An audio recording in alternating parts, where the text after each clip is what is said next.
All right, good morning, guys. If you're looking for something to spruce up your classroom a little bit, you don't have to be a science teacher. You see I've got some mayapple right here flourishing. And if you ever wonder why such nice leaves make it without the deer eating on them or any other wildlife, it's for the same reason we as humans shouldn't try to consume either the leaf, the plants, or even the roots, and that's because they're poisonous. So unless you want an episode of explosive diarrhea and abdominal issues, leave them alone. However, once they get 2 leaves on them, and I'll show you that here in just a minute, they'll produce a flower and later may even produce a fruit, about the size of a walnut.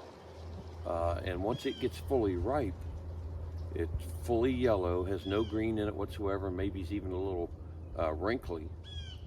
You may try just a little bit of it to make sure you can stomach it and it's going to be okay with you.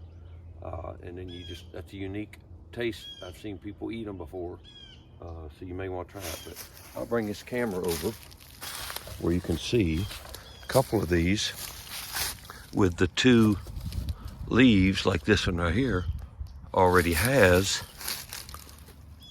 Let me see if I can get this to zoom in on it right here. Okay, already getting the flower. Here's another one right here.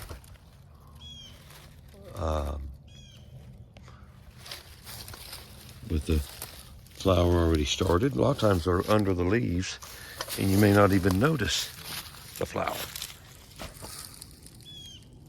So these things thrive in areas where there's not a lot of other competition. You can see this forest floor is so much cleared out, not a lot of brush, and that's why they're doing well in here. I keep this mowed with a weed eater up here.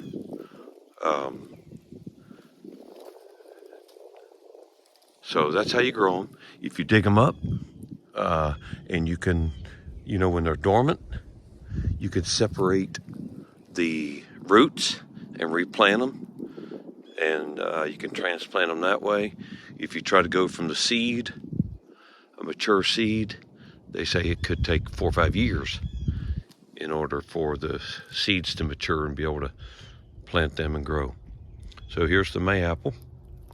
In just a minute, I'm going to dig one of them up and put it in a bucket and take it to a teacher so that they may have it for a classroom experiment, like for them to be able to see that.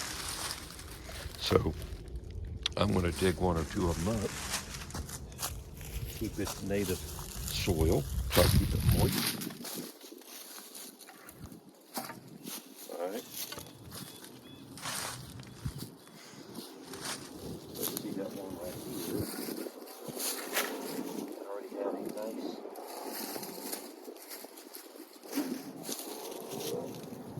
flower.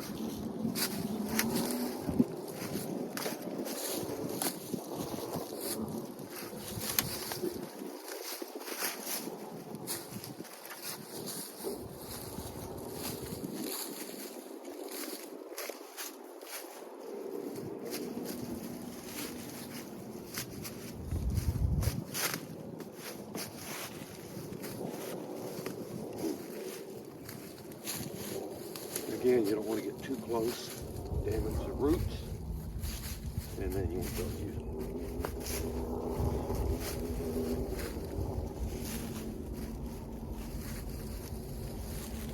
Now, as you see here, I'm digging up a big bunch, so I'm also, but there's another one right there, but also,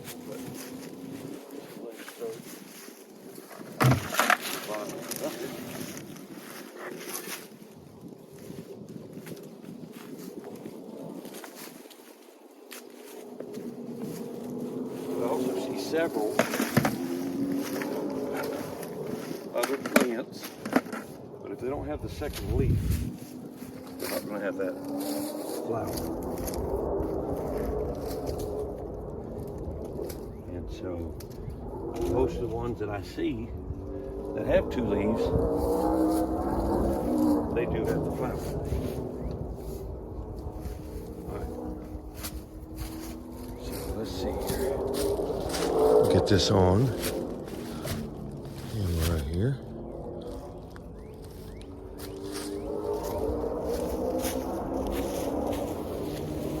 This is a big ball of earth. We'll try to grab the whole thing. Set it down in that bucket. It's got a bunch of vines and everything, but I really think this will survive with that much of soil in there. So, here you go. My apple. I actually have two in there that have the flower.